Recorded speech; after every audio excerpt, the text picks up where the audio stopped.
This episode of the PC Perspective Podcast is brought to you by Casper, an online retailer of premium mattresses for a fraction of the price, because everyone deserves a great night's sleep. Get $50 off any mattress purchase by visiting casper.com/PCPer and enter code PCPer.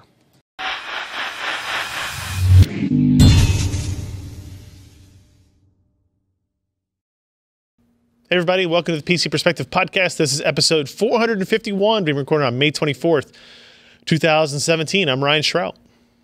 I'm Jeremy Hellstrom. I'm Josh Walrath. And I'm Alan Malventano. Oh, good enunciation. Very well done. Haha. So it's May 24th. We are a week away from June, which means we're a week away from it essentially being halfway through the year, even though I know halfway is at the end of June. Also, like if I were going to Computex, I would be leaving tomorrow. But that hasn't been the case in 10 years.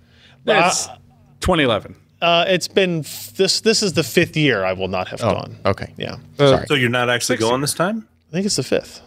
I don't know. No, I'm not going. I thought I was going, but I'm not going. Congratulations. Thank you very much. You're a lucky This man. is the 6th year. It's like it has been 6 years since my last Computex. Because that was the only Computex I've been to, was your last one. That was 2011. And it was 6 years ago, not 5 years ago? Yeah. I don't, look, whatever, man. Years are years. When you get old like me, Ken, 1 year, 5 years, 10 years. That's why you got to keep the youngins around. Who cares? Yes, I agree. So at this time next week, when we do the podcast next week, we'll probably have a lot of stuff to talk about. I've already done several briefings about what's going to be announced at Computex, so hopefully we can get stories ready for that. I guess this is as good a time to any to tell like Sebastian and Scott and everybody, I don't know, free up your nights, because Computex is a 12-hour time difference from Eastern time zone, so we're going to be doing a lot of that stuff. What else is going on? Oh, E3 is the week after. I may end up going out to that because of the Scorpio stuff. And I've been talking with Microsoft on some things, so maybe we'll do some interesting stuff there. Anyway, that's June coming up. This is May, however, right now. So thanks everybody for joining us. PCPer.com/live. We record the show live on Wednesday nights, 10 p.m. Eastern, 7 p.m. Pacific, at PCPer.com/live. We have a chat room there if you want to come in and give us crap beforehand, during, and after. It's totally acceptable. We highly encourage it, in fact, and we do a little bickering and post-show discussion after the fact. If you need a gentle reminder for our list or for our live stream, feel free to go to PCPer.com/subscribe. Now, I'm going to be honest with you. I think this is a different view than we had just before on this page. We're more zoomed in than we were before. There you go. That was now it's better. Nice. He has two versions. That looks so of that professional. This is the right one. Trust me, this is the right one. Okay. Anyway, PCPer.com/subscribe gets you this form here where you enter your name and your email address, and we send you a notification when we're going to do a live stream. If you missed it, we'll talk about it during the show, but we did a live stream. Was that yesterday? It was yesterday, with Lance from Aimpad, who talked about analog keyboards. It was actually a really interesting discussion that you wouldn't necessarily have thought of, and we'll talk about it here in the show in a little bit. But the video archive is up for you to do that. And obviously, we still have our ongoing Patreon campaign. That is at patreon.com/PCPer. More important than ever, as advertising continues to suck, and we still disabled anonymous troll comments, which continue to represent a significant portion of traffic. I understand now why people covet the trolls with stories that they often write. Well, fortunately, we don't write stories to we may soon. To attract. Speak for yourself. Clickbait. Yeah, that's true. Speak for yourself. That's true. Jeremy's story titles tend to. It's very possible by the end of this week you may have the mandate to do only those things. No, it's going to happen. No, it might happen unless everybody you won't believe how fast. Exactly. Yeah. And so the only way to prevent that is to go to patreon.com/PCPer and become a regular monthly contributor to the website. And this is your ability to vote for let's keep the anonymous trolls away, unobtrusive ads. You don't want to know about 5 ways to reduce thigh stretch marks at the bottom of every one of our stories. God. Those types of things. I hate those. And you've got a secret contribution level. Oh, yeah. $150 a month is a weekly glamour shot of myself. I do want you to know that weekly it's a lot of commitment, Josh. I don't know if you're up for that. It's well, you know what? These glamour shots are worth it. Actually, the truth is, Josh actually has about 600 weeks worth of glamour shots already pre-built, already archived, and ready to go. I think is what it comes down to. So again, patreon.com/PCPer. It's monthly reoccurring subscription, not really a subscription, but a contribution to the site. We really appreciate it. If you do ad blockers, if you want to support the content we do, we greatly appreciate it. And if you become a patron or upgrade your patronage during the show, I will read out your name on the website or on the stream rather as we go. So keep that in mind. So let's run through some stuff that we're going to get through. Some of it we'll kind of briefly touch on. One of these being Lee's review of the Seasonic Prime 1200 watt power supply. Another just beast of a unit. 80 plus. So Seasonic Prime, I think we've done reviews of Prime power supplies already. This was Seasonic's kind of total revamp of their infrastructure and their platform to a digital system as opposed to an analog system. And you can see here, based on this table, they have plenty of these under the Prime moniker. This is the 80 plus gold variant of the 1200 watts. So it's going to be the least expensive, least efficient, but the you're still going to get the same power capabilities out of it. Can I ask a real quick question? You can ask it. Would we be able to get him to actually weigh these power supplies for reviews? Because I think that would actually be kind of a point of interest. Because have you picked some of these damn things up? Oh yeah. Well, the kilowatt class are crazy. Yeah. That's fair. Just a thought. Yeah. Then we're gonna have people start making the chassis out of carbon fiber just so they can get a lighter weighting. No, they're going to put lead weights in there because heavier is air quality. Don't you remember Jurassic Park? Is that heavy, kid? Yes, then put it down. It's probably expensive. Put it back. Yeah. Yeah. And you notice that kid totally ignored that guy and continued to play with those. And who died, huh? Who got eaten by a lawyer? Did. Yeah, you're right. Yeah. You might be able to pull some of those out of spec sheets. It might have weight. Just look up Newegg's shipping weights for everything.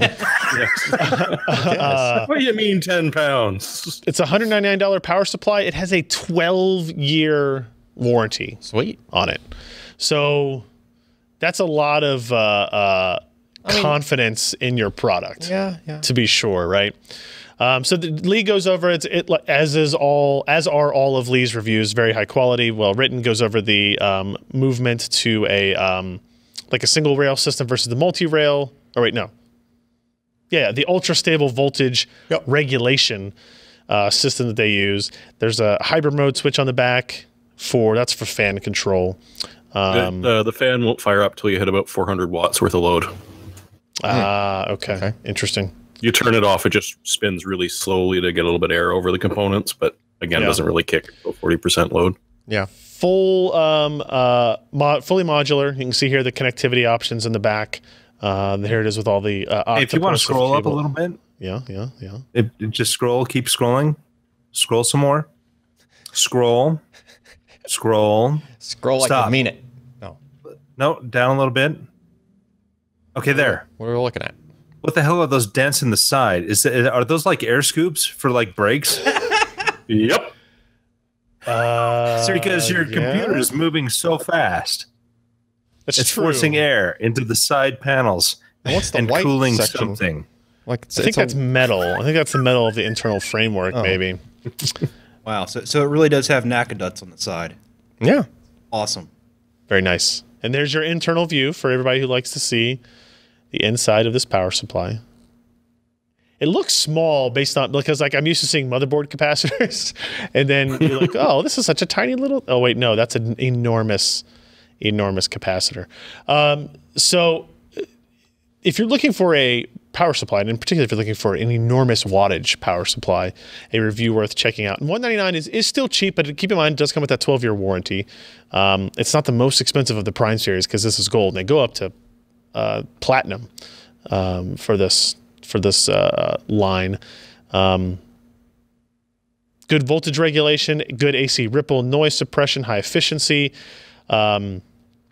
The only weakness being that the two PCIe connectors are daisy-chained on a single cable instead of having dedicated cable for each connector. And that's something we see, fairly often on power supplies. Corsair's 1500-watt unit that we use over there has that. But it's kind of a balance because I don't like that because if you only have to use one of the connectors, you just have the other one hanging off there. Yeah. But I understand, like, if you have a 12 or 1500-watt power supply, like, that's a lot of cables if they were individual. Yeah. And I mean, the cables are obviously beefy enough to handle. And if you look at I guess if you look at the back, is there room for? Yeah, okay. You could put two more connectors up here, right? If you really wanted to, if they were designing it in that's a way, unless there's some design decision to not. But that is the Seasonic Prime 1200-watt gold power supply review. Check that out. It is on PCPer.com, the website of the podcast that you are currently listening to. Next, we're going to talk with Ken, ever so briefly, because it's Ken. Oh, thank God. About his purchase of a MacBook Pro, but to use as a Windows machine. I think he's actually using it as Mac OS. But we had been getting a lot of these Kaby Lake-based laptops in, Windows PCs in, and this is a Skylake-based machine, right? Yeah. And this is still the most recent MacBook Pro launch from them. The rumor is that they're going to refresh it here in the next month at their developer conference, but it's just a rumor at this point. So basically, what has always been the case with MacBooks is like the hardware is fantastic, the design is great.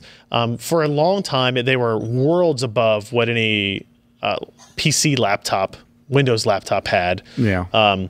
That has been changed quite a bit. Like this Lenovo Yoga I'm using here is actually really, really good in terms of build quality and design and that type of stuff. But we were curious if you could use this as a Windows PC and what the positives and negatives were of it. What was your quick synopsis of your time with this as a Windows? First of all, I guess, was it easy to get Windows on it, as easy as it has been in the past? Or it's actually a little easier now. With the latest Mac OS release, you don't have to create an installer thumb drive anymore. So you literally just give the Boot Camp Assistant an OS 10 and ISO, and it goes through the entire install process. Like, it just creates a separate partition and mounts it with the install media. So you don't have to have another thumb drive lying around, which on a computer with only 4 USB Type-C ports is definitely an advantage.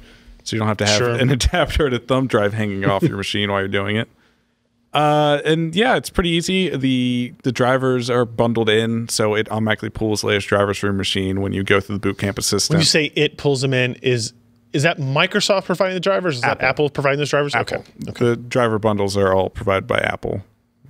That's surprising still to me that they would do that. But good. Yeah, it's I would love to see numbers on how many computers are actually running Boot Camp anymore.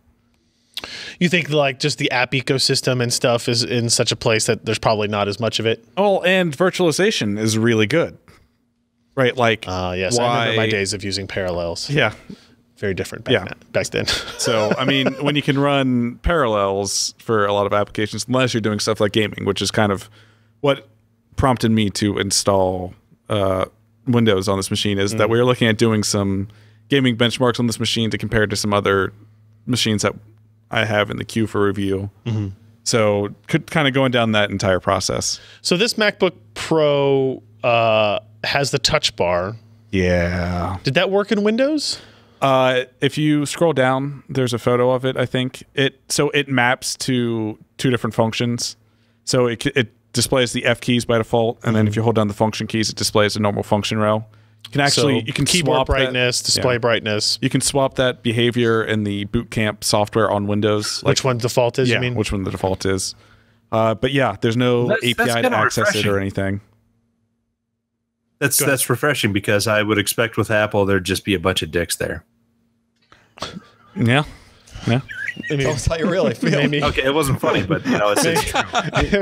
Accurate. Download drivers from Apple for our touch bar. Oh, it's just a bunch of middle fingers across. Yeah. But like the Touch ID fingerprint sensor doesn't work. Yeah. Which would have been cool if they could have integrated that with Windows Hello, which again, you wouldn't expect Apple to do, because why the hell would they write a custom driver for that stuff? Agreed. So which model did you get? I'm looking at the specs table here. Did you get the 13 with touch bar, this middle one? Yeah, I have the middle one with the 512 gig. So it's got the Intel Iris 550 GPU in it, a Core i5 6267U, which is a very odd part. Yeah, I think it's one that's only used by Apple, maybe. I don't know. Yeah, I don't know. NVMe SSDs, which is nice, 8 gigs of RAM. Very, very fast NVMe SSD. This is another one of the reasons I wanted to install Windows on this machine was to run actual disk benchmarks as opposed to the one that is available on OS X, which is the Blackmagic disk speed utility, which is just awful. Yeah. So I actually not in the review, but we ran Addo on it to try to get some idea of performance on this because it's an Apple-produced NVMe controller. Yep. Is it really? Yes. They started their way. They started putting them in the iPhone. Then it worked into the Core M MacBook. The iPhone has an NVMe controller in it? Yep. Yeah. And Samsung TLC flash, I think, in it. Yep.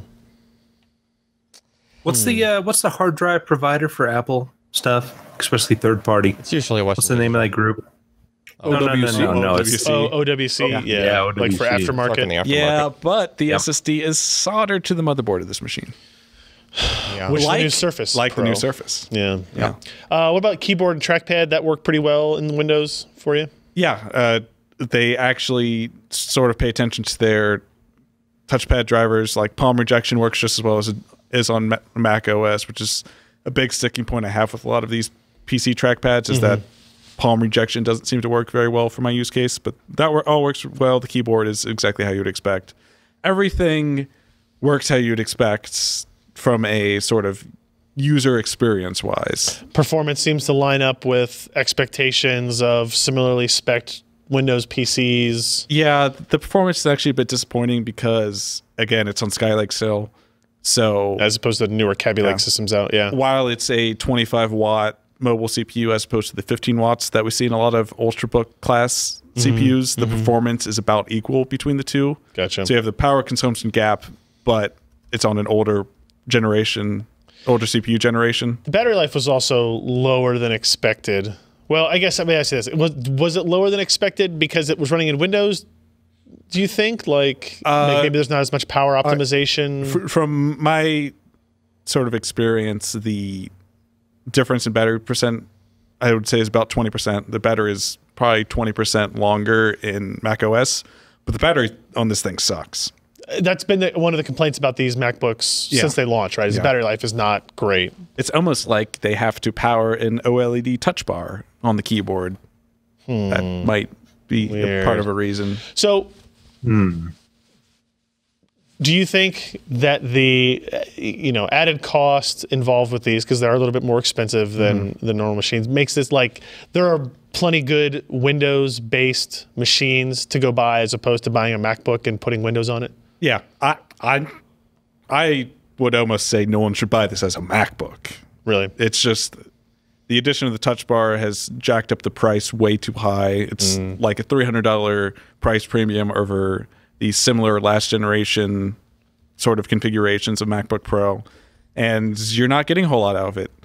If they have the model without the touch bar, it has 2 Thunderbolt 3 ports instead of 4, which is a bit of a limiting factor. I still think it's not that big of a deal. You could get around it. I'm never used all 4 ports on this machine at the same time. Right. But one of the issues is that they relegate it to lower clock speed CPUs.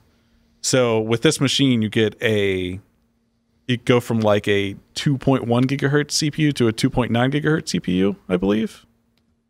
So there's a nice bump there in the CPU configuration that you just can't get on the model without the touch bar. Now, as we talked with at WWDC, their developer conference, they're kind of expected to announce refreshed versions of these. That seems pretty quick. I feel like these were... Has it been a year? Mid-2016, yeah. It's been about a year. Has it been that long? Okay. So my theory is that they'll probably go down $100 or $200 just because that's sort of how Apple does it, is they'll introduce a new design and higher end models and sort of bring it back down the stack a little bit price wise. Like the original Retina MacBook Pros were extremely cost prohibitive, and then they kind of each successive generation came down a little bit in cost, whether it be that they went from 128 to 256 default. Like if the specs got better for the same price or the price dropped. Right. So that's kind of what I'm hoping happens here. I will say I don't think I'm going to keep this laptop. And that's saying a lot for me because I've had MacBooks since 2009. And you have an old one. Yeah. My MacBook Air is from 2013, I think. Yeah. So I think it might be time for a PC notebook for me. So. Oh, no. Yeah.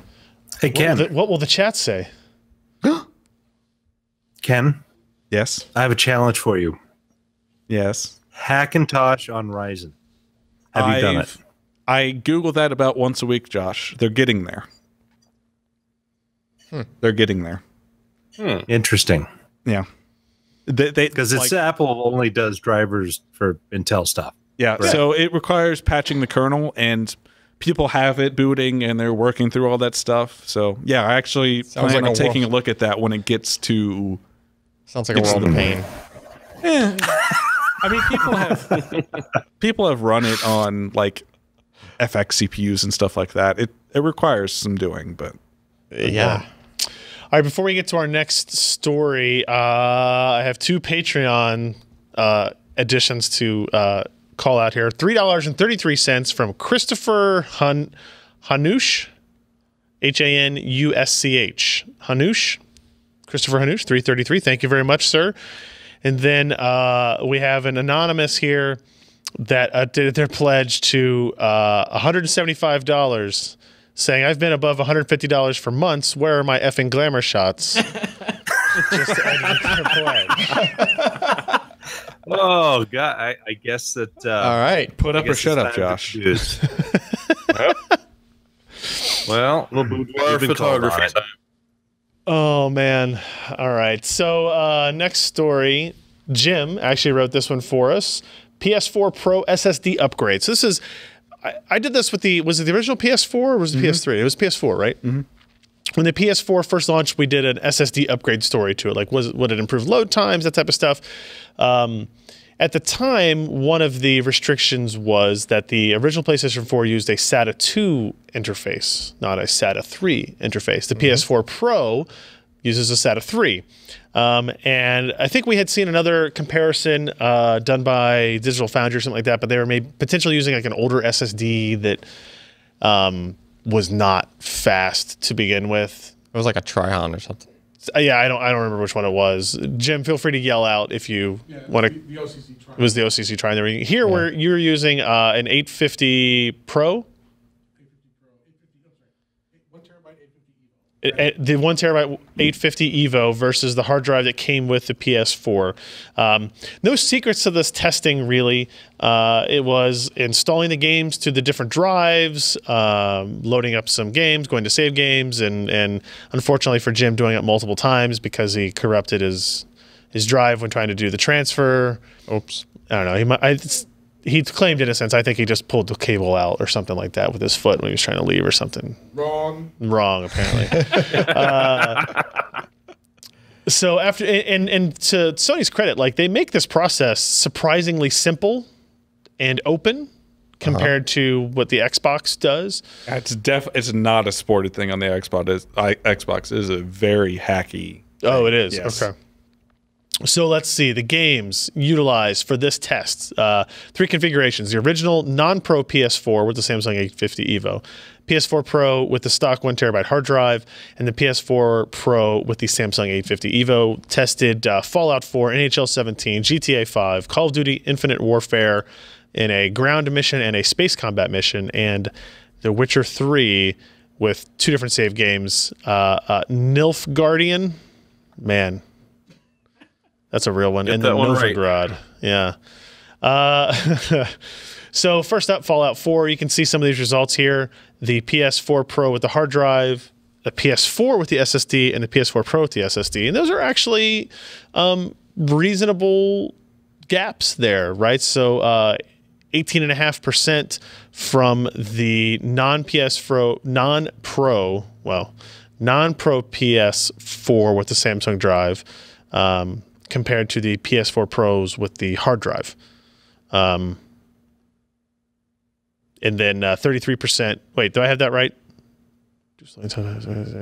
Okay, yeah, 46% total going from PS4 Pro hard drive to PS4 Pro SSD. 48 seconds to 26 seconds load times. That's a considerable wait time difference, right? Yeah. For as often as we see people kind of question the validity and usefulness of SSDs on the PC, like, because real world benefits are sometimes more difficult to define. Yep, but it wasn't for all the titles. No, it wasn't. NHL 17 saw very little difference. GTA 5 was it. This one I was actually kind of interested. So the single player load went down dramatically. Went from 73 seconds to 25 seconds. Yeah. But the character switch, which is, if you're not familiar with the game, you play as 3 different characters. When you're playing as one, you can switch to any other character at most points. And when you do, it like zooms out, and it's very clearly doing like a whole world reload in a different area of the map where you may be with this other character. I thought that would be an improvement. Well, they might have made that transition long enough so that you'd never saw. So maybe it's actually like 8 seconds versus 4 seconds, but at 14 exceeds it, the animation. Yeah. That could be. That's as good an estimate. Call of Duty Infinite Warfare, we saw some advantages on the ground levels, but not in the space levels. From 16 down to 10 seconds. And then in The Witcher 3 Wild Hunt, went from 78 to 61 seconds in the Novigrad level, but stayed, went from 36 to 34 in the Nilfgaardian Garrison section. So it was interesting in that it didn't affect everything positively. Mm-hmm. It didn't affect anything negatively, but it didn't improve everything. But in some areas when it did improve it, like 73 to 25 seconds is a significant drop in load time. And is it worth the cost of a 1 terabyte SSD in your console? That's debatable per person. I mean, the console is not likely taking full advantage of an Evo, like the performance of an Evo. Well, I mean, it's a SATA 3 interface. I mean, what else is there? I mean, it's just SATA. Just like, I mean, it might not be going that high on Q depth. It might not, it might not be really loaded. Yeah, but I would argue that like Windows doesn't do that very well. Sure. But I'm just saying for that application, you might be able to get away with even a cheaper, find your bargain basement. Like even some of the Micron drives that go on sale that are going for really cheap, but they're decent performers, right? Like you're going to get most of the way there with those. 1 terabyte Samsung 850 EVO is $350. Yeah. As when Jim was writing this, so 35 cents a gig, not bad. But you can get 20, 25 if you look. Yeah. So you're basically saying like it's probably good enough at that performance level to see close to these differences, if not identical. Yeah, especially since you're not doing, like those games aren't going to be sitting there doing really heavy writes. Like the writes are only, I hope not. The writes are only happening while you're downloading the game, and you're only going to write at the speed where you can download the stuff in the first place. Right. Which on PSN is awful. Yeah, that too. So like even if the SSD does not have the best write performance, it doesn't matter. It's a moot point. You're just worried about the reads. Right. Correct. Yeah. Don't say write when we're talking about drives and stuff. Correct. As the chat was mentioning, with one of the later PS4 firmwares, you can actually put games on external drives now too. So if you got like a 500 gig 850 EVO, which I saw for $150 today, and put that in for sort of your most played games and maybe ones that you see take advantage of the load times, and put the other ones on an external hard drive. It's a little kludgy, but that requires like either somebody to have tested all of the games to tell you which ones work best, or just for you start to like with them on the hard drive out. And go, man, this is crap, and put on this. Yeah. Yeah. And again, I guess it's worth saying, this is not something we expect a lot of PS4 people to do, but it does give an indication that like there's performance to be had to these devices, right? Yeah. Will Sony or Microsoft include a 1 terabyte SSD in their consoles in this coming year? Not a chance, right? Like they're not going to spend half of their sales price on the storage, even though it does in many cases make a significant difference in kind of like the user experience of the hardware. So good job testing on this one, Jim. It's tough to come to any more conclusive stuff than this unless you're going to load up 50 games or something like that, or 100 games or whatever. And I don't think Jim really wants to do that. Get testing, Jim. Well, I found that the issue was that because I bought a lot more games than I put in the results. Yes. Because not every game, the console makers, the game publishers have worked around the loading issues. So they've kind of... So they've addressed that by putting in cutscenes that you can't skip, or by creating game design that doesn't necessarily rely on the fastest load times. And so not every game that I was hoping to test was really amenable to that kind of analysis. So like just GTA 5 with single player, when you're loading a ton of data up front, that's where you're going to see the benefit, but not every game includes that kind of data layout. Right. Yeah, that makes sense. And it's one of those things that people don't often really think through, where if you, the chicken egg story of do you improve hardware, do you improve software? Well, why bother improving hardware if the software guys aren't taking advantage of it? It's like, well, if every software developer knew that they were going to have access to SSD speeds, then they wouldn't have to put in those elongated animations and sequences, you know, to make things feel better. Or it wouldn't be of a static length. It would, like, if it saw it was done loading, it would just hurry up its transition. But it's just like, clearly, you know, that if the GTA character switch is an example of that, then that was something that they could get rid of, or they could make it a much snappier thing if that's actually what was holding it back. So I mean, if you look at a lot of these games that are also on PC, like the load times are way better, especially with an SSD. So so that is you know, PS4 Pro SSD upgrade. Does SATA 3 make a difference? I think the answer is maybe. But do SSDs make a difference? I think the answer is still yes in that case. All right. We have another story here real fast. It's not real fast. I'm going to be very upfront. Without Scott on this call, this is a very dense conversation that he had to... Are you calling me slow? I'm usually, yes. Yes. I mean, that's just an assumption. Just for being honest here. The story here is follow-up. Neil Trevett and Tom Olson from the Khronos group, who are responsible for the APIs of, you know, Vulkan, OpenCL, OpenGL, all those open ones that you know about. GLES. Yep. What do they call the VR one? I can't remember what they call the VR one. OpenVR, probably. I don't know. Sounds about right. I think it is. But Scott, they announced last week some changes to Vulkan, one of them being kind of a merging of OpenCL and Vulkan. And so Scott went out of his way, above and beyond, to set up an interview with these guys. And you guys feel that plane taking off? Mm-hmm. Yeah. Holy moly. It's WebVR, by the way. No, I don't. A WebVR? Yeah. OpenVR is the Valve thing. There's some 747 engines ramping up over there. Yeah, they're 10 minutes early on that flight. So anyway, this is a more detailed dive into that discussion, and Scott was willing to supply me with some cliff notes here to help get through some of the key points. Right, Neil Trevett is the president of the Khronos Group, chair of the OpenCL working group. Tom Olson is chair of Vulkan. The OpenCL side of this. Do you remember where Neil originally started with? Originally, no. I mean, he works at NVIDIA now. Well, yeah. I don't know. But before that, Media. No. Do you remember them? Media. For Media? Oh, Media. Yes. They had the Glint. GLINT. And the what was it? The P10 processor, which was their highly programmable integer based GPU. Back in like 2001, 2002, I actually spent like an hour and a half talking to Neil. This guy is super legit. I mean, honestly, smart dude. He's been at this from the beginning, and so yeah, it's kind of fun to read the stuff that he's in, because it's interesting. He's really smart. And it's one of these stories that Scott kind of picked up on and nobody else really seemed to do.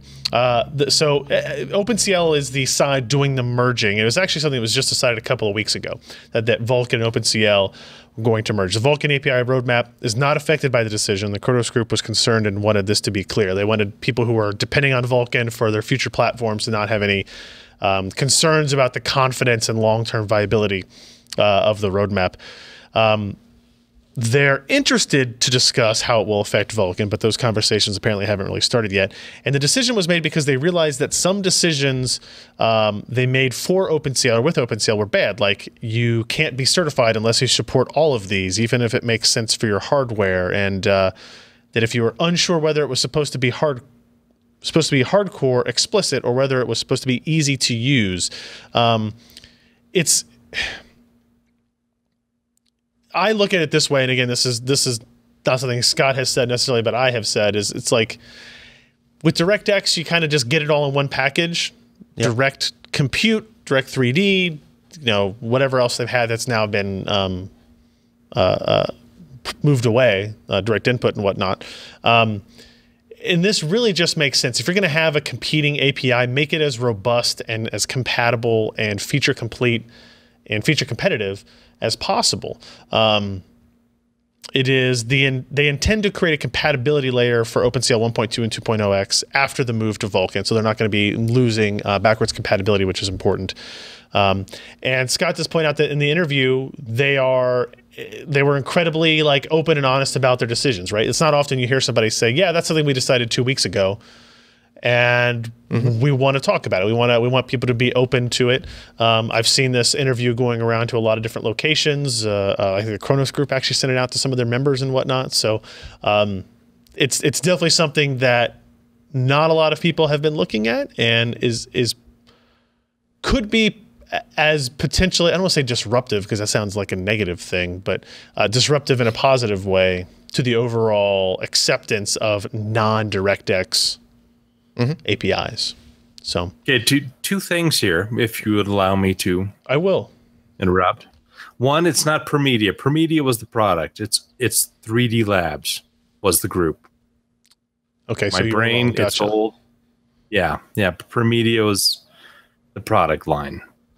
And two, it's kind of interesting to see them actually doing this kind of integration, because how long have we been hearing about heterogeneous computing and then how everything is coming together and how we've got a variety of hardware characteristics in a product. It's going to pick out, the software is going to pick out the best ASIC, GPU, CPU, whatever, to do the work. And now we're finally seeing this. I mean, we've had in the previous years, I mean, what, C++ AMP, or is it C AMP? I think it was C++ AMP. I think that's right. Yeah, you remember that?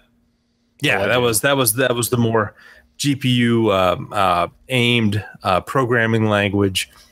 When's the last time you really have heard about that? I mean, we've heard about OpenCL. NVIDIA has pushed CUDA, but we have not had kind of an industry-wide application, API, whatever you want to call it, that will truly leverage all of these parts together to make a cohesive and somewhat easier to program product that they can actually do this with. And I do not know if this will be the end-all be-all, but it is a step in the right direction of where we probably really need to head, because if you've got all these ASICs around a computer that do individual things, but you've got to do some amazing amount of manpower and work to be able to utilize that, getting closer to something that you can just program,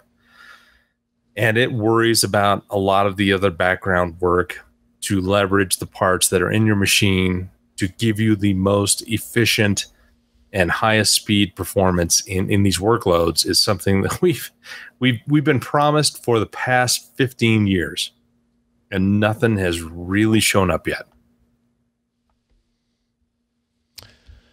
I don't know what else to say. I'm off my soapbox, so we'll go. Yeah, very cool stuff. I would encourage you, if you have any interest in this type of tech and talk, you check out Scott's interview. It was well done, and like I said, I believe this is something you won't find anywhere else as well. So good job, Scott. And oof, man, look at the time. Sebastian also posted up a review today of the Alphacool. Oh, geez. Eisbaer. Eisbaer. think so. Yeah. Yeah. Eisbaer. 360 and 280 liquid cooled or liquid CPU coolers review. And if nothing else, you'll find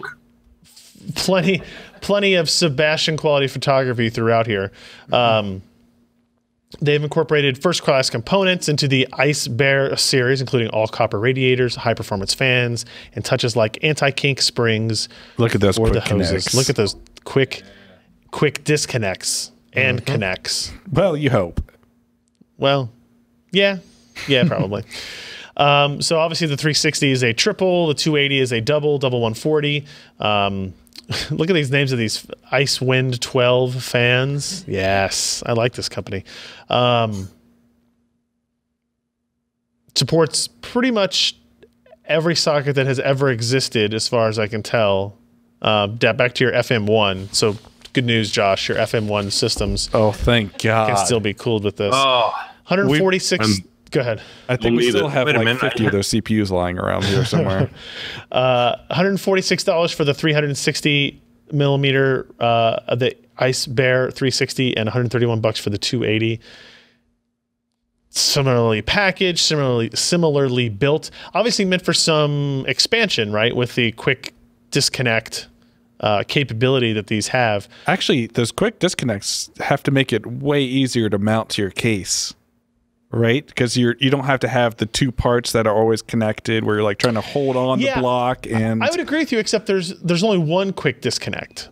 That's right. Disappointing. Yeah, if there were two, then I'm with you. That makes like installation like super easy, because you can mount the radiator and the fans separately and then deal with it, or whatever order you want to do it in. But you can still do that separately. I don't know. You maybe get a little bit more flexibility with that. Yeah, but probably not a whole lot in that. It's a bigger, bulkier, maybe not a sexy looking thing for its the block itself, but it also, that's where there's a fill valve and stuff, so there's a little bit more going on. And they are, I guess I would call this single thickness radiators. No, they do look a little bit thicker than normal, don't they? Hard to tell. It's not, I don't know if there's any specific standardization to those in terms of like single thick, double thick, or anything like that, right? But if we take a look at the performance results from Sebastian's testing, they look pretty damn good. Actually, if you look at the cooler temperatures with the Core i7 stock processor at work under load and stress, and then underneath the overclock, the 280 is actually performing better than the 360 across the board. Might flow better. Yeah, fin design. The fin design of the radiator might be a little bit different as well for the airflow. I hate it when I have flow problems. Yeah, Josh has plenty of flow. Yeah. It's 3 or 4 times a night now. The bigger red would probably be better with like a lot more heat load. Oh, you think? Probably. Yeah. Now, noise levels is where that all comes to pass, right? If you look at the Eisbaer 280 is the loudest of the coolers here. I don't think 37.5 dBA is exceptionally loud, but it is a noticeable gap between that and, say, the Corsair 100i GTX as well. But it's got a third fan going, right? No, the 280 is the double 140. The 360 has 3 fans, and it's quieter. It's weird. What's going on there? It may be running the fans higher, faster. Yeah, faster on the 280. Yeah. Then that also would explain some of its performance advantages as well. It's weird. Yeah. Overall, good devices. Sebastian seemed to like them. Gold award for the entire family of Eisbaers, if you will. And even though it's a crowded market, hey, anytime you can get a good quality competitor in there, I'm excited about sort of the advent of these all-in-ones with quick disconnects. Like, I know EVGA at CES was showing off kind of like an ecosystem where they had the CPU cooler and the radiator and the GPU, so you can kind of get closer to a custom loop without having to deal with all the bullshit. I'm 100% with you. Yeah. Less bullshit, more cooling. Yep. Ryan Shrout. Put it on the box. Let's take a quick second here and thank today's podcast sponsor. That would be our friends at Casper. Casper is a longtime sponsor and I'm going to say fan of the PC Perspective podcast. I don't really know if that's the case, but I'm going to assume they keep coming back for more. So that's some slander right there. They are an online retailer of premium mattresses at a fraction of the cost. They are revolutionizing the mattress industry by cutting the cost of dealing with resellers and showrooms and passing the savings directly on to the consumer, which as a consumer is what I like to see. Savings passed on to me. They are obsessively engineered mattresses at a very fair price. They're made of supported memory foams for a sleep surface with just the right sink and just the right bounce. Plus, its breathable design sleeps cool to help you regulate your temperature, Josh, throughout the night. You can buy them online, completely risk-free. You could try it for 100-day period that they'll let you just sleep on their mattress.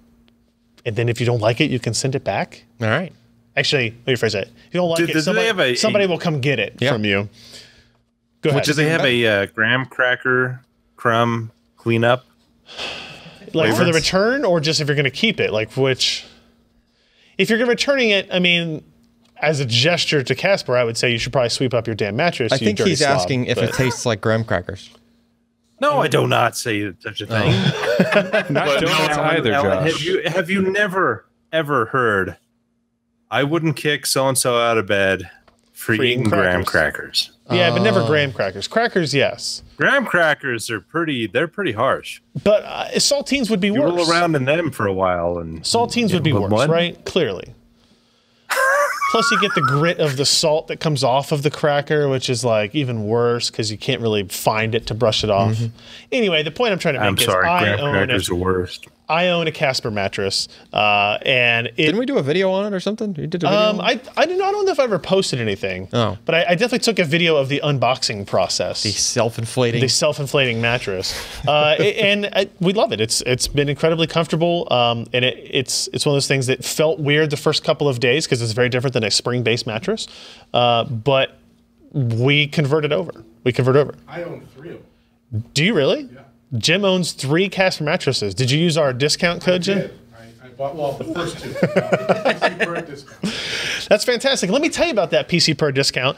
First of all, you do get free shipping and returns in the U.S. and Canada, and you can save an additional $50 towards a mattress purchase by going to casper.com/PCPer and entering the promo code PCPer. That's casper.com/PCPer. Promo code PCPer. Terms and conditions always apply, and we thank Casper for their support of this week's episode of the PC Perspective podcast. So Jim's the reason they keep coming back. Hey, I guess, Jim, you got to get another bedroom or something. All but one of our beds is a Casper bed. All right. See, you still got room to grow. There's room to improve. All right, let's run through some news items on a slightly accelerated scale. We mentioned at the beginning of the show that we did a stream with Lance Madsen from Aimpad, which is a company that doesn't sell keyboards, despite them, besides calling themselves the analog WASD company. That's interesting. They have developed an analog keyboard technology, which is, as you can see here, this is actually a prototype that they have built where it's simply, rather than using only standard key switches, cherry key switches, they're using some clever techniques with infrared light and I guess a photodiode or something. You said rather than using, but they are using those switches, right? Right. So rather than only using. Yeah. So it's a normal keyboard. Yeah. Except they have supplemented it with an analog capability that basically uses infrared light to measure how far you have pushed a key down. Yep. If you try to think back like a normal keyboard switch, there is like tension that you put down, and it varies depending on if you're like what type of switch you're using, mechanical, membrane, whatever. Whatnot, but there's a point at which a digital switch occurs. Right. A 1 turns into a 0. Actuation point, if you will. Yes. Well, some of them will have multiple, right? No, I guess they won't. No, some of them multiple feel. It feels different on the way up and down, right? And so that is kind of inconsequential to the technology that Aimpad has developed, which is the ability to track how far you have pushed the key. Even the slightest little bit to all the way down and everything in between. And what they do with this is the goal is to allow you to use these analog keys. Let's see if I can fast forward to some of this here, to emulate things like an Xbox controller or A mouse. A mouse, for example. And I think the Xbox controller emulation is the thing that makes the most sense. And Lance is a PC gamer. He's been doing this for a long time. Their goal is to not sell keyboards. They don't want to make keyboards, sell them, market them, deal with all the that returns and process. They want to license this technology to somebody like Corsair, Logitech, Razer, whoever. They haven't named partners or availabilities or anything like that. I like the idea of it. I mean, you could play a game with using only the keyboard and have the same kind of granularity or similar granularity you would have if you were playing a first-person shooter like with a mouse. Right. First of all, your WASD would be analog. In other words, you could strafe half as fast. Yeah. Right. You could run without holding the shift key. I guess. Yeah, because like on a console, I mean, it depends on what the game integration is. Yeah, but on a console, like analog, using an Xbox 360 controller on a first-person shooter, the run speed is usually mapped, at least somewhat, to the analog position. Yeah. Yeah, so, if you look at this clip of the video, I'm sorry if you can switch over to it. You can't really see his fingers on here, but like he has this controller application up, and you can see as he touches on the keys here for WASD, like it's moving the virtual thumbstick on it. As well. Yeah, so it just maps. You can map that there, and then your arrow keys could be mapped to like a mouse. So that where normally you would in theory, and he agreed with this, like you would normally just still use the mouse. Sure. Like a mouse is still a better device for that type of stuff. But it can do it. But in terms of like FPS control or third-person shooter control, like controlling your character, racing games is a great example of that, where you basically use this as a thumbstick. So it's probably not as good as a steering wheel, but it's way better than using the digital arrow keys or WASD. This is how I play Dirt. The throttle is the bigger one as opposed to the steering. You can get granularity on the throttle. I spent a little time with this keyboard earlier this week playing some Dirt Rally, and I mean you could tell. Yeah, once you get used to it, you had actual throttle response on the keyboard, which was really cool. It's a super interesting thing. This was a live stream we did yesterday. I would encourage you guys to go watch it. Like I said, and we mentioned this during the stream, it's like it's disappointing because there were a lot of people watching it in the chat. They're like, oh, I want to buy this. Where can I buy this? And it's well, you can't. And when I finally pushed him hard enough on it, he said it would be a stretch for this to be integrated in any 2017 product, so probably sometime in early 2018. I was just impressed on like a technical level. Like he was talking about, giving an overview of like how they implemented it, like how they made it work. And he was like, well, buttons might be made out of different plastic and the intensity of the light coming back might be different. And like their technology also incorporates the logic to just basically auto-calibrate. Like, you power the keyboard up and then the first time you have pushed a key down and released it, like it has auto-calibrated the range of light that key will see, right? Because, that way you could basically put it in anything. And manufacturing variability doesn't matter. Right. It doesn't matter if the infrared sensor is a little bit different tolerance for that one in that one key. It's got the range, and it'll it can just adjust automatically, adapt on the fly, which is great, right? It's reduces God complication. forbid you get crap on your keyboard occasionally. Well, if you're getting stuff underneath your keys inside the infrared sensor, I mean, you're really trying. But it would calibrate, it would That's the idea. Yeah. That's interesting. Yeah. Yeah, it was good stuff. And so, they've got some interesting tricks in there that they're thinking about, like now you can have, he's talking about you can have basically 0 millimeter key travel for a key press to be actuated.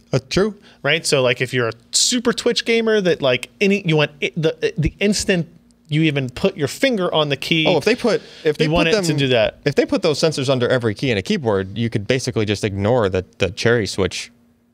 Like that's what they do in some instances. You bottom it out. No, you could set the throw to whatever number you want. Like you just be like, I want these keys to go 2 millimeters. I want these. But they also had the capability that's like, if you just barely touch it, it's one key press, and if you bottom it out, it's another key press. Huh. Right. So like you could have one key doing 2 inputs depending on how and what you're pushing it down. Ooh, now so I can have like a 20% keyboard. Yeah, exactly. Recording keyboard. Try learning how to cheat like that. Learn how to type on that one. So, and like I said, it's super cool. Can't buy it yet. That part sucks. But go watch the video, leave feedback. I know he's been answering questions in the comments on the site as well as on the YouTube video.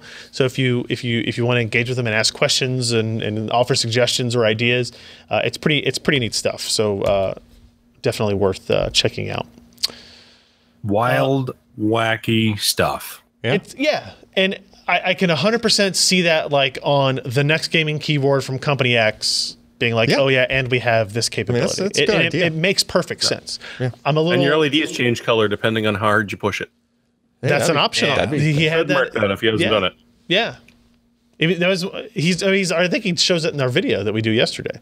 Huh. He uses it as a way to demonstrate visually how far you're hitting the key down. The bright lights get brighter the further you push it down. Now, you probably wouldn't do that while you're actually using it, but for demonstration purposes, it was good. Cool. It was a good point. Real quick before we move on. Yeah, Ryan, can I interrupt? Yeah, I guess this let's do a little value added.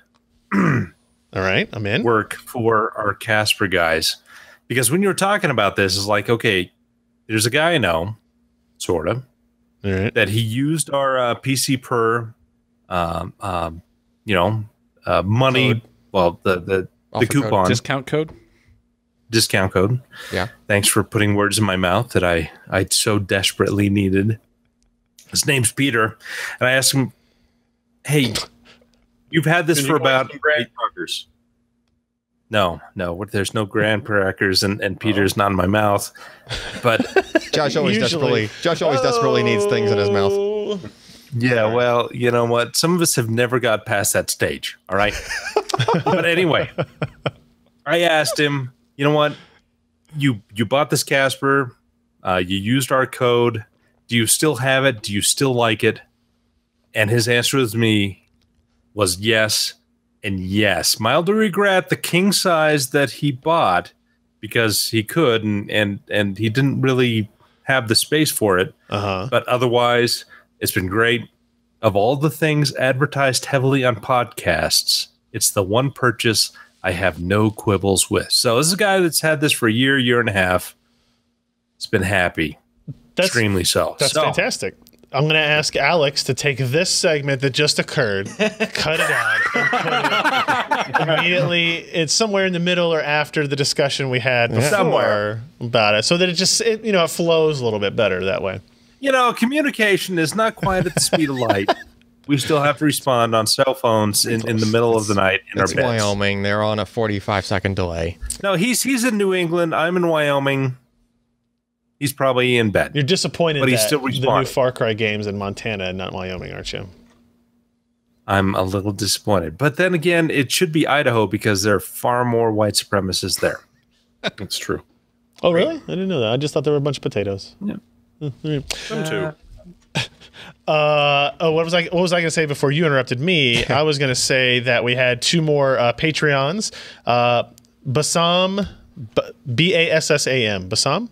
Bassam Moosin edited their pledge from $3 to $5.99.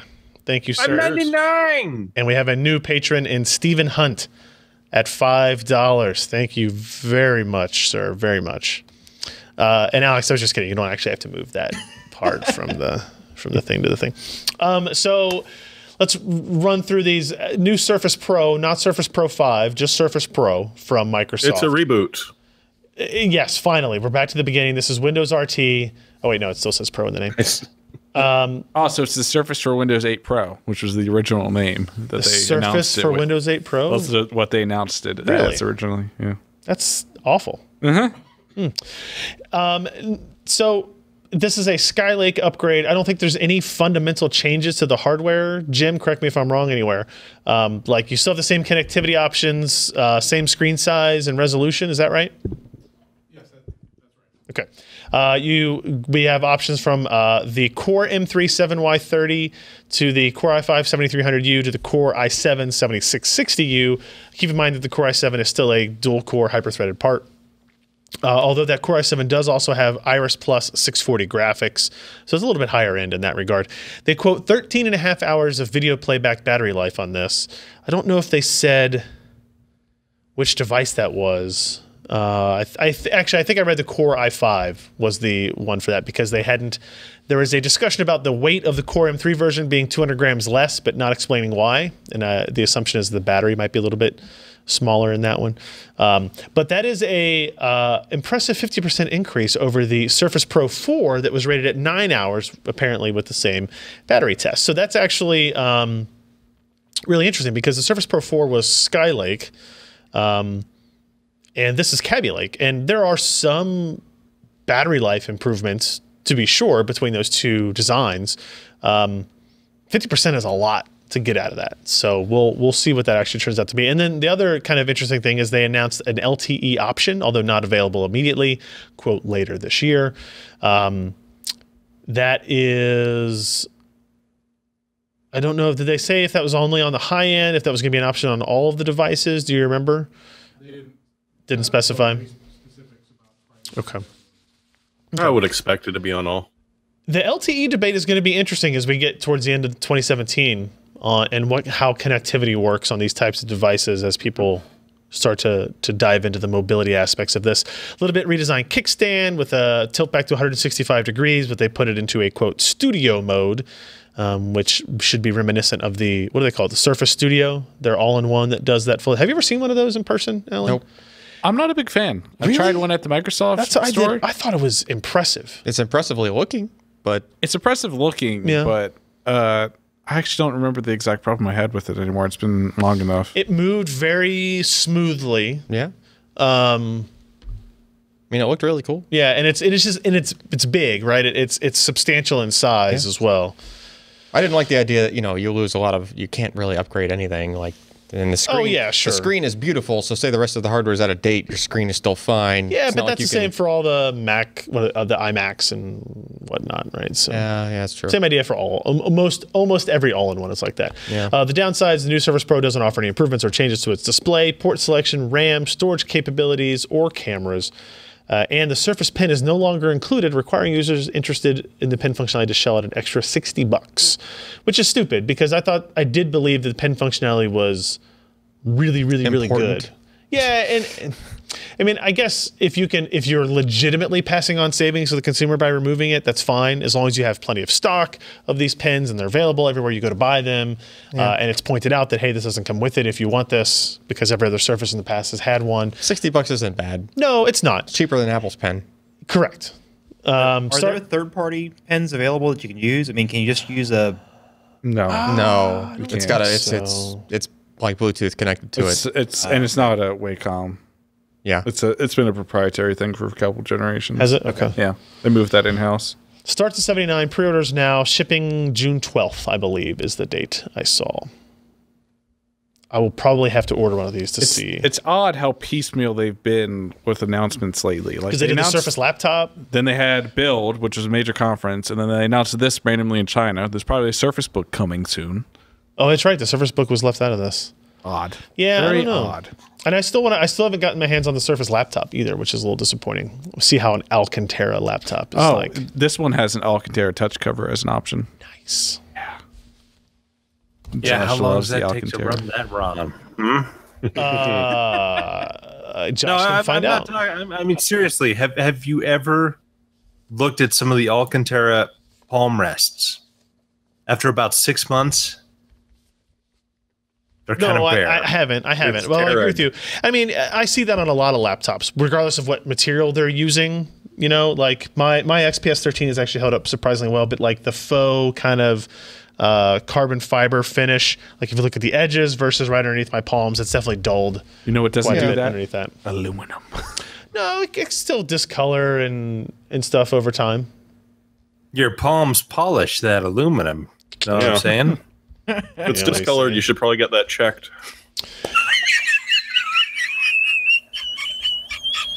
I'm not even quite sure what the joke was there. I don't either. Like, and we broke Josh. Oh, thank you, Josh. sorry. Real quick.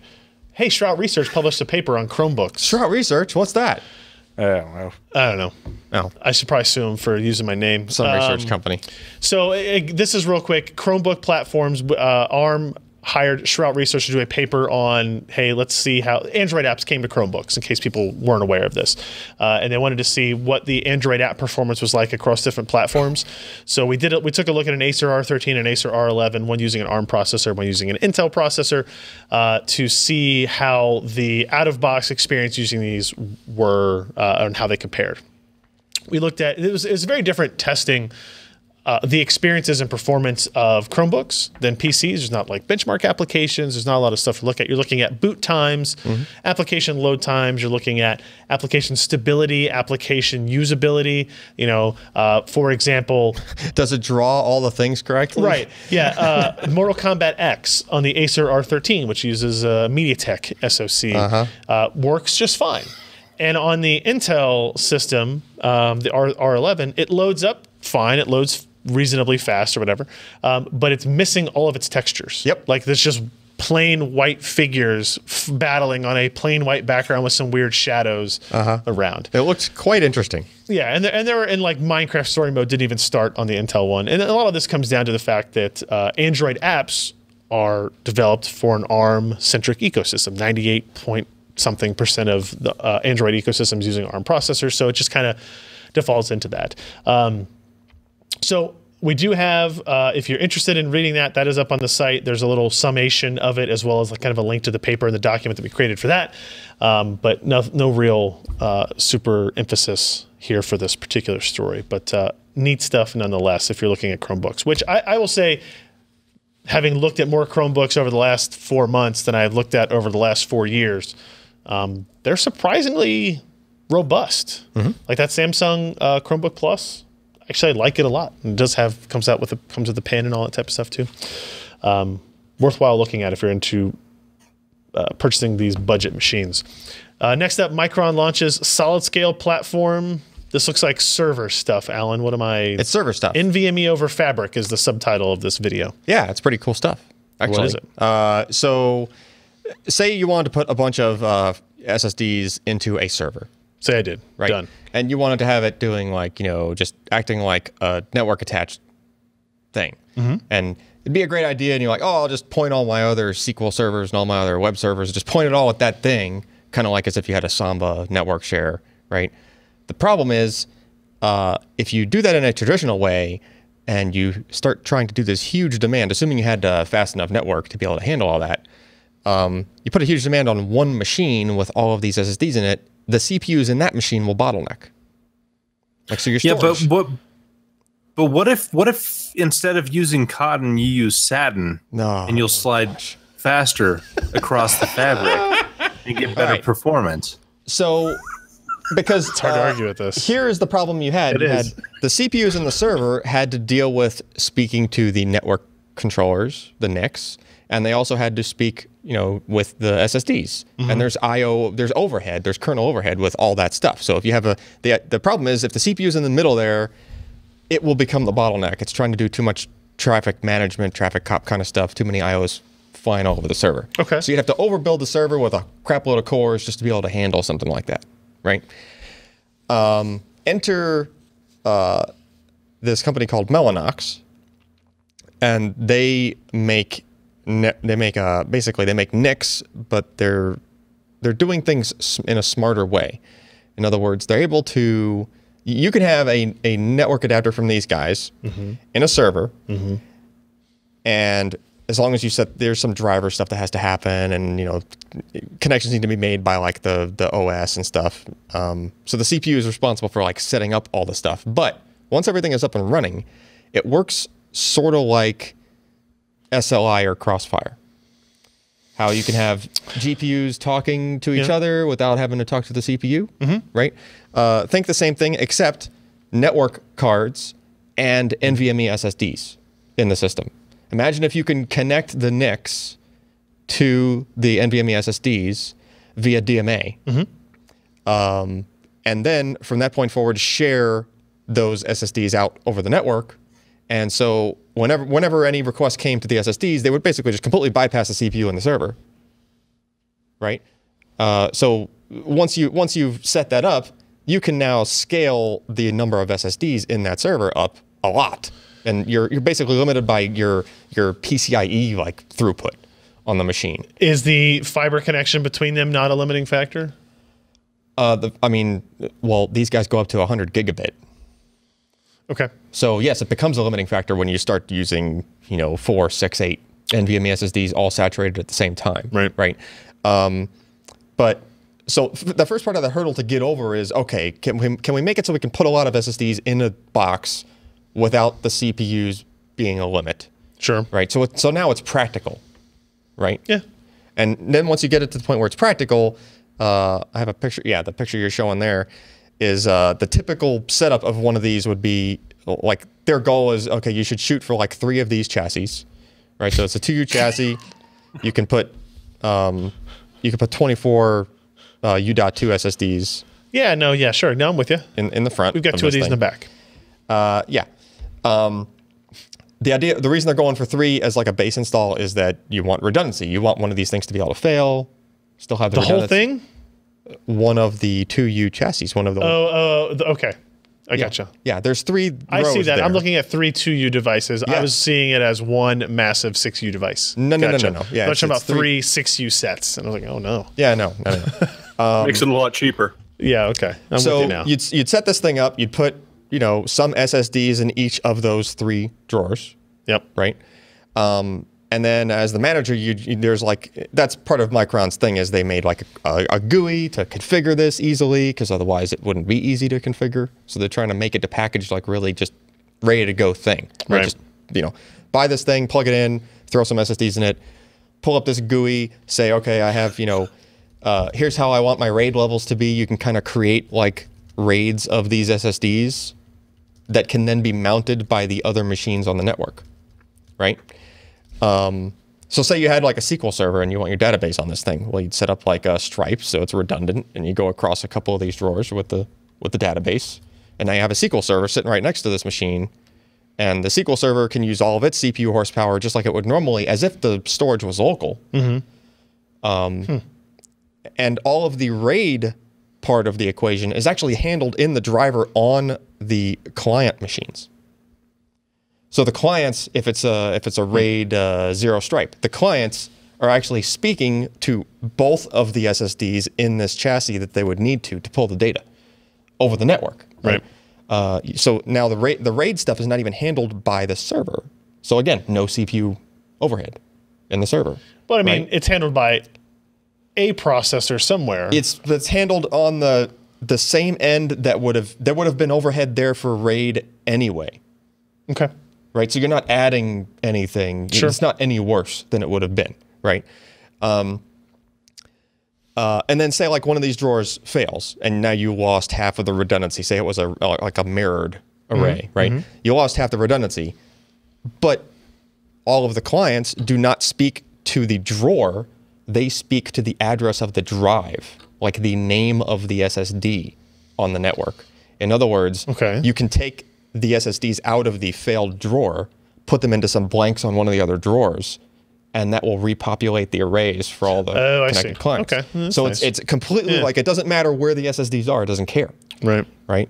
So it opens up a lot of, when you can take really fast SSDs and put them on a network to the point where it's like, it's completely decentralized as far as the network understands. It doesn't care physically where they're located. Right.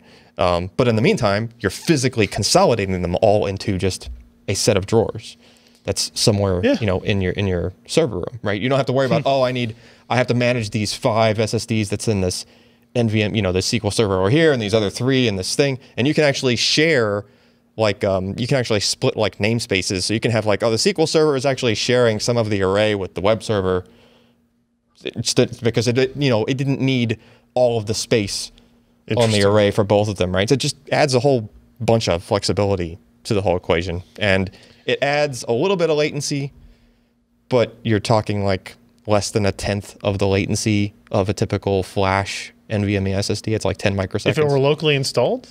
Yeah. Of a flash. Oh, okay. Yeah. So flash SSDs are like 100 microsecond latency. This adds about 10 to that. Right? I guess... Okay, latency versus bandwidth is different, right? So it'll still go, full like bandwidth up to the bandwidth of the 40 or 100 gigabit 40 or network 100 connection. Yeah. Okay. Yeah. And realize, I mean, if you really needed a lot of throughput, you can have multiple 100 gig NICs in the client, right? Even, and you know, it would. Those are cheap, right? Well, so you know, the performance hit is not significant, but there is one. But they were pretty upfront. They're like, look, here's what we did some testing. You know, there's a performance hit, but their gamble is that, you know, the convenience of having everything all in one place is going to be the counter to that, right? So what's this called again? SolidScale, and then this particular unit, I believe, or this version of it is called Cassandra. So it's SolidScale Cassandra. What Cassandra is like a database. Yeah, it's a storage engine. Yeah. That was just the benchmark of. Or was it they were doing the Cassandra benchmark? Yeah. Oh, yeah, sorry. I saw Cassandra sprinkled in more places. Yeah. Cassandra's an Apache product. Yeah. Oh, okay. Product. It's a product Fair. of Apache license. Oh yeah, then that was. Yeah, but nobody ever Cassandra actually listens to Cassandra, so it doesn't matter. Sorry. So let's move on from something probably very useful for the enterprise market to something that's going to be very useful for the consumer market, and that is water-cooled power supplies. I'm so excited. Now you can really arc weld. FSP introduces the new Hydro PTM Plus liquid-cooled PSU. Jeremy, tell me about this water-cooled power supply with connection bars because on the outside. nothing goes together like peanut butter and chocolate as compared to water and high amperage parts. I don't disagree. Yeah. That's why I take baths with toasters. And often. Only use conductive cabling for your water cooling system. So what is this, Jeremy? Tell me about it. So it's a 1200 watt PSU. Unless you water cool it, in which case it'll run at a 1400 watt power. What? Yeah. So essentially it will kick itself up a notch if it detects water, and hopefully everything goes lovely. It's also, there's a different way of using it where they say if you limit it to about 600 watts and water cool it, the fan will never have to come on at all. So it could be useful for silent builds as opposed to insanely high powered builds. But honestly, if you're buying a water cooled PSU, you're going to have to use that 1400 watts worth of power. How could you not? Because it may kill you. So make sure it's worth it. Do they mention exactly what components have a water block on them? Nor do they show any pictures on the inside of it. So we don't know. That's a mystery. They're going to show it off at Computex. Computex. Yeah. So hopefully we'll see some pictures, including it with the case open and it actually running, and just how big those caps are that are going to blow up on you. But they also introduced two other things. There's a Platinum 850 watt Flex PSU, which they claim is the world's smallest 80 plus 850 watt PSU. Huh. So this thing here? No, that is what they call an ERC. It's an easy redundant kit. Remember these guys did the failover PSUs for your PC? Yep. So this is the same thing, except you can hook together two PSUs that aren't set up to do failovers, connect them through this, and that'll handle the logic for you on failovers. I doubt it'll be very expensive, and it's kind of an interesting idea. Yeah, it's a good idea. I do want to point out here on the right-hand side that apparently somebody has been searching for dive computers on our network. I don't know. Somebody must be going on a vacation. It's got to be Anthony. Well, no, it was linking with the water-cooled. Oh, yeah. You need a dive computer to use the water-cooled power supplies. I get you. Let's talk about another water-cooled item here, the EK GTX Founders Edition water block. I don't know what else to say about this other than EK is releasing GeForce GTX Founders Edition Full-Cover water blocks. I assume this means power delivery as well, Jeremy? Yes. The entire thing is covered, and this is more of a refresh because they've already got it's like the XF. Yeah. Now did I read it right the way this was worded? It sounded like they had like a unified block almost for all the Founders Edition, or was it you have to get a different block for each? I think it's one block that works with like 1060 straight through to the Titan X SKUs or something like that. Oh, and then the clear acrylic part is what changes out? No. I think that's the entire top. Yeah, that's a choice. You can get like a basic one. You can get one with the acetal cover, one that's just got nickel, or the one that I'm showing there, which is the acetal top with a nickel underneath. Yeah, but the key is that regardless of which type you get, like, it doesn't matter which Founders Edition, as long as it's a FE PCB, right? When you say it doesn't matter which Founders Edition, do you mean Founders Edition of a 1080 Ti? No, that's the thing. It goes all the way back to like what is the how far back does it go? 1060 10 series. Yeah. Okay. Yeah. So they list the 1060 straight through to the Titan X and XP. Yeah, that's really dang handy. Look at how big that block is. Like, it's going to cover the active components, even if they're shifted over a little bit from the 1060 to the 1080. Sure, but that's usually like that is gigantic. You know, this could have only been possible if like NVIDIA seems to have standardized on where they're putting the stuff. Yeah, sure. Well, it's the one benefit of Founders Edition. Yeah, is that it's a reference, and they're not kidding. It's a reference. Well, it used to be that, and yes, it does work with the titanium for the person asking.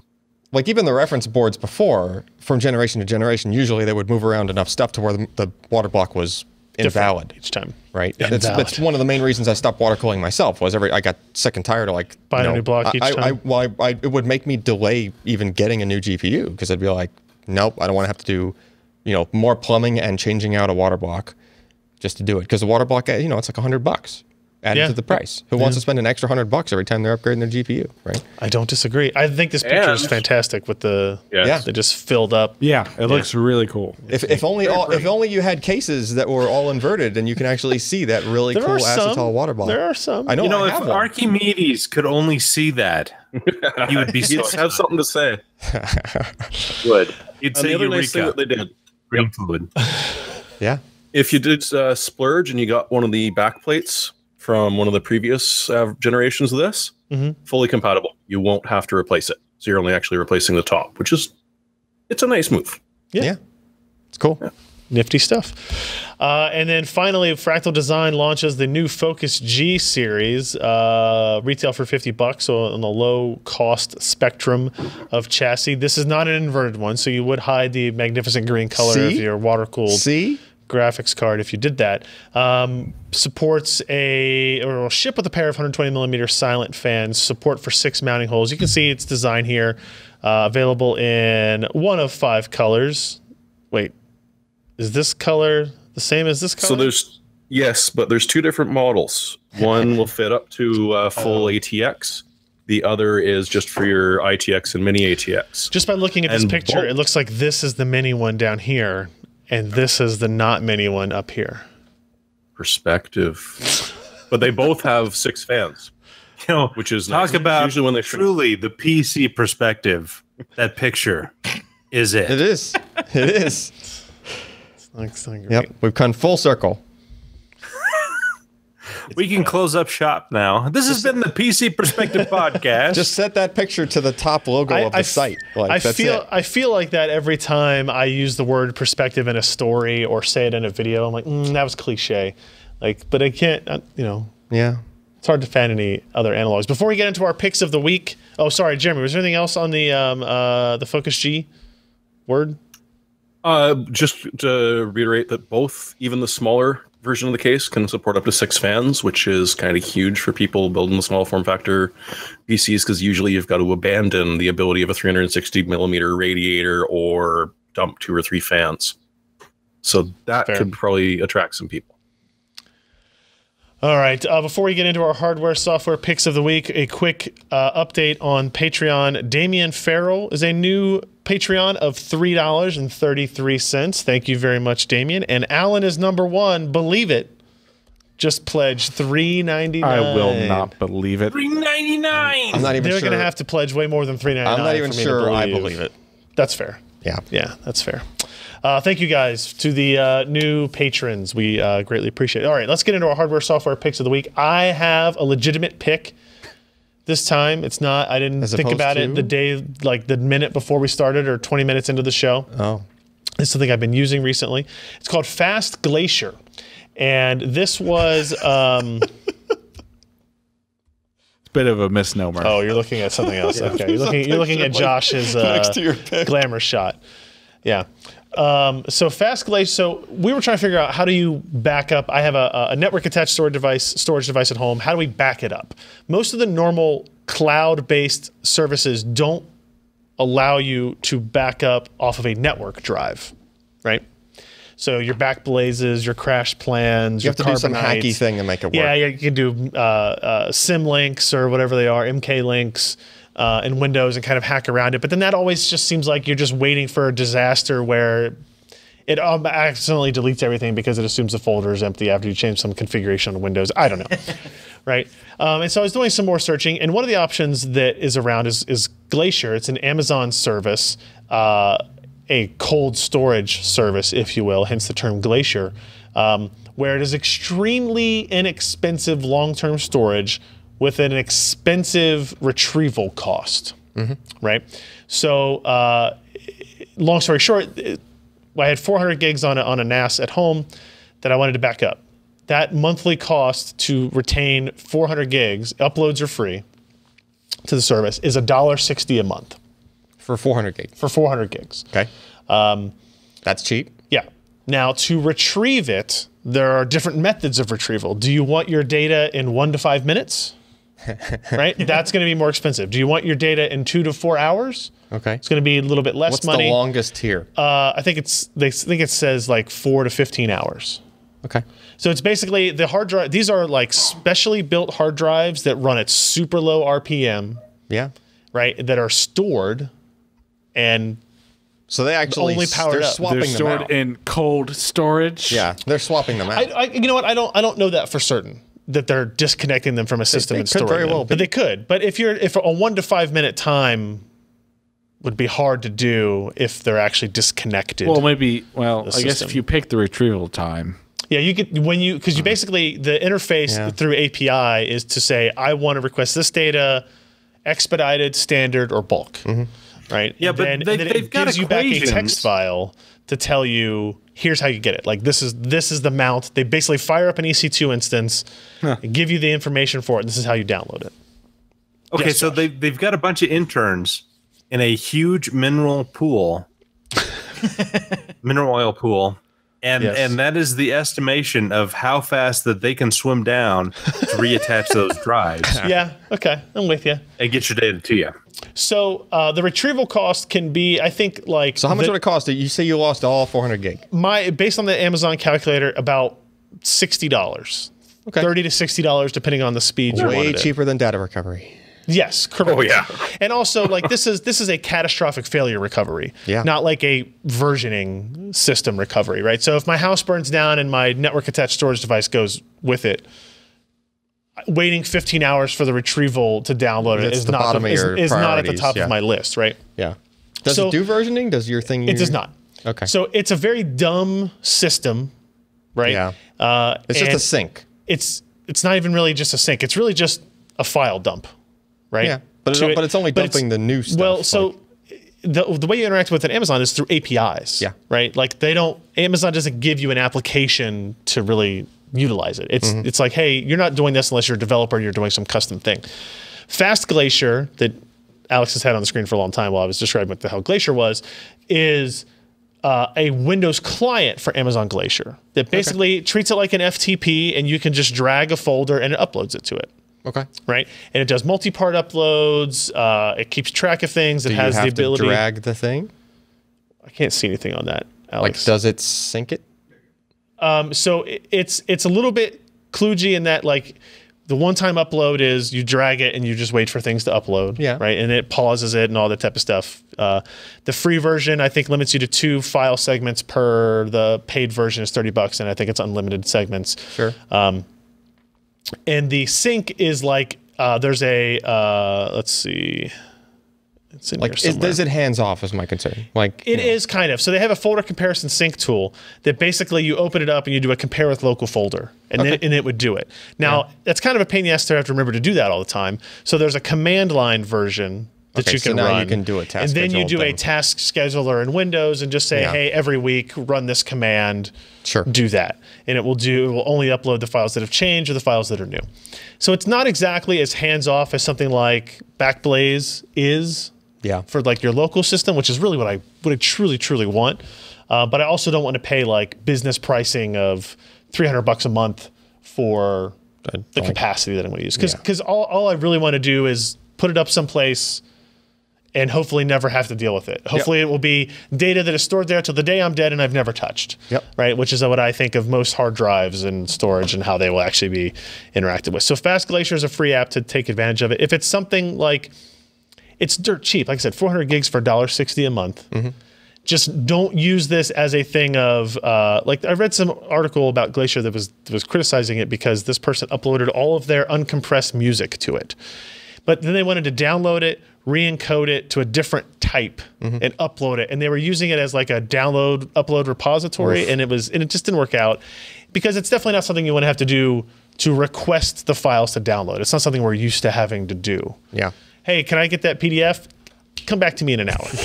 No, I really just want to download the PDF I gave you. It's like, I need 45 more minutes. Okay, I could write it again in 45 minutes. Jed's got to go over there and but grab if you're the hard like, drive. so if you, how much, I'm curious, how much space would you need to back up For my NAS? Yeah, for your NAS? I'm gonna do this live now. I want to see this. Do you Just give me a number, like something. It's like 62 terabytes. What the hell? 62 terabytes. Legitimately. All right. So 62 terabytes. So 62 terabytes is $253 a month on Glacier. Okay. You can back up all 63 terabytes. It would take forever to get it there. I don't need all of it backed up. Now, here's a question. You say you lost everything you needed to download 62 terabytes, right? How much would that Now, be? 62 gigs of, I'm sorry, not gigs. Yeah, terabytes. You got to pick the right size there. You're adding $1,400 or so to download the data. That's just bandwidth cost.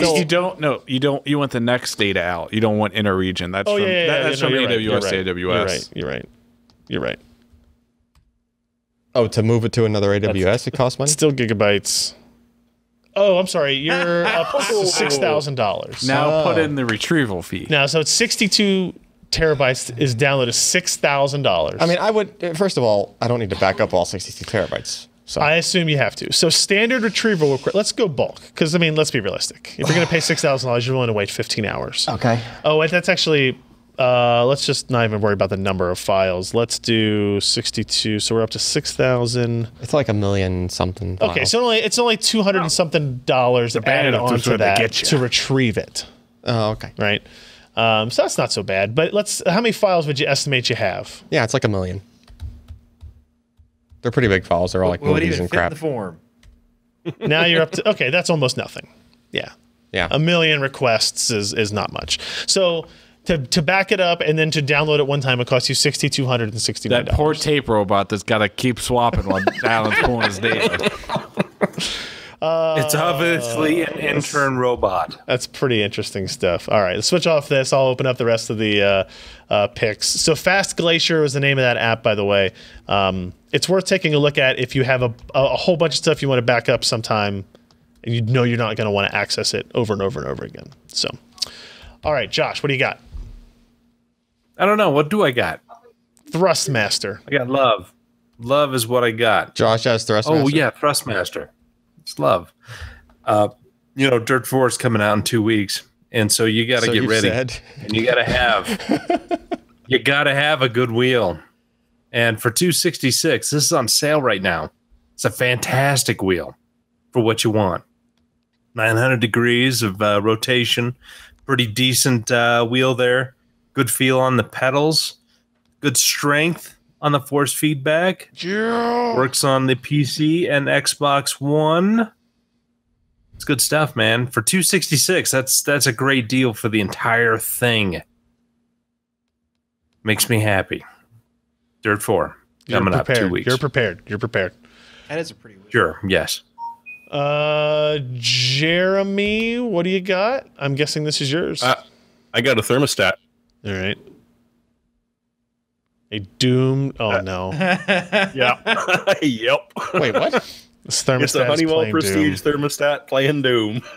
Scroll down a little bit, Ryan. Scroll all the way down.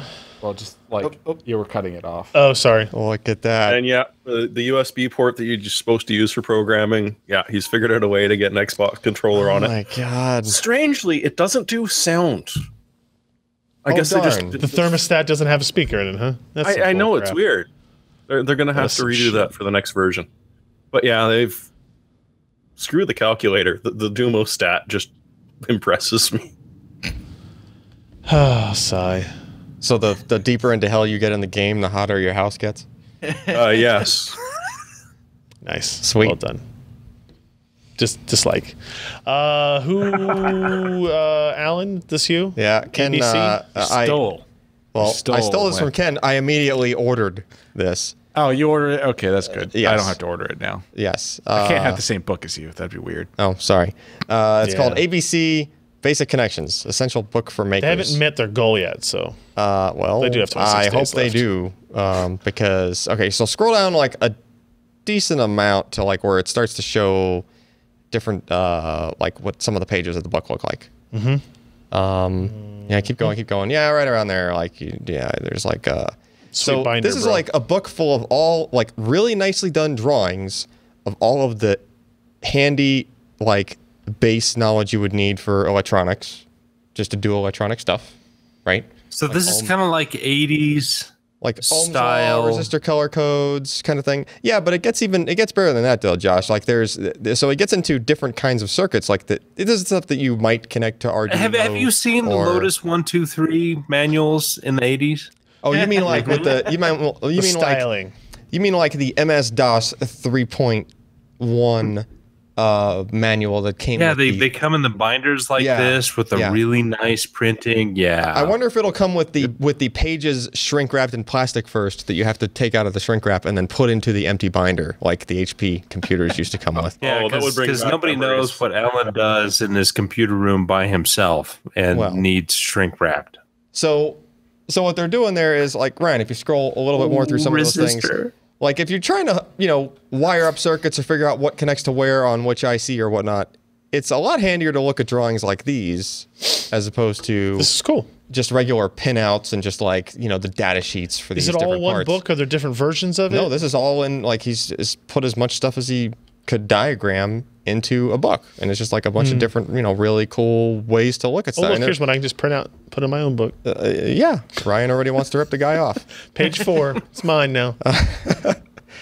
Like how to wire up 7-segment displays to decoders and like, cool. it's really cool stuff. I'll probably end up getting it and just putting it on a shelf. Like I'm never actually going to reference this, but it's just cool.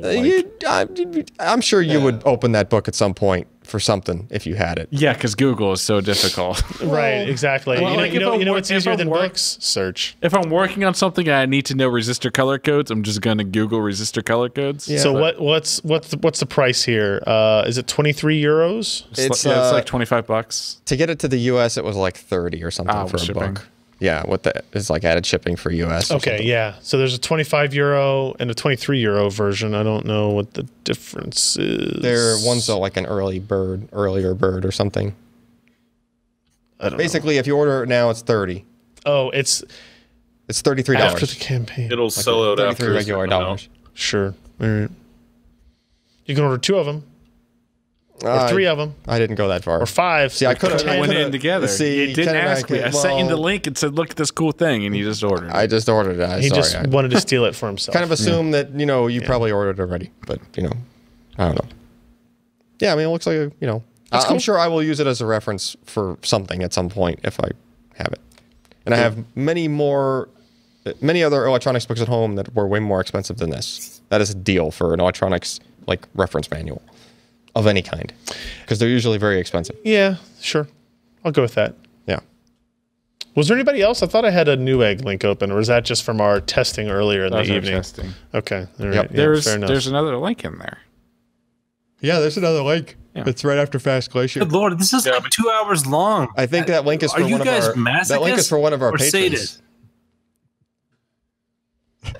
Alex is dying over there all the You time. didn't switch it. I didn't switch it. Switch it. Nope. You got to switch it. Yeah, now everybody has to see it. You got to switch it. Everybody's got to see it. Well, no, only if they've paid $150 or more. Yeah, we're Oh, gonna that's true. That's true. You got to keep it exclusive. We do He have slapped my hand away. He has a good point. we do have the glamour shot, but you're gonna have to There wait. is an amazing glamour shot in the show notes. I think there's only one or two people that are gonna get to see it. Yeah. Thank God.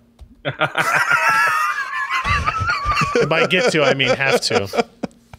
All right, everybody, that's going to be it for the show for us this week. Thank you, everybody, for joining us. PCPer.com/podcast. Please go there and subscribe to the show. Download the file 100 times each. Subscribe to the YouTube page. Watch the videos. Do all the things you need to do to keep us in business and running. Thanks to everybody for watching. Thanks for everybody who is a Patreon contributor, including the new guys that signed up for us today. Really appreciate it. It's awesome. We'll be back next week with more stuff, I guess. I'm Ryan Shrout. I'm Jeremy Hellstrom. I'm Josh Walrath. And I'm Alan Malventano. Bye.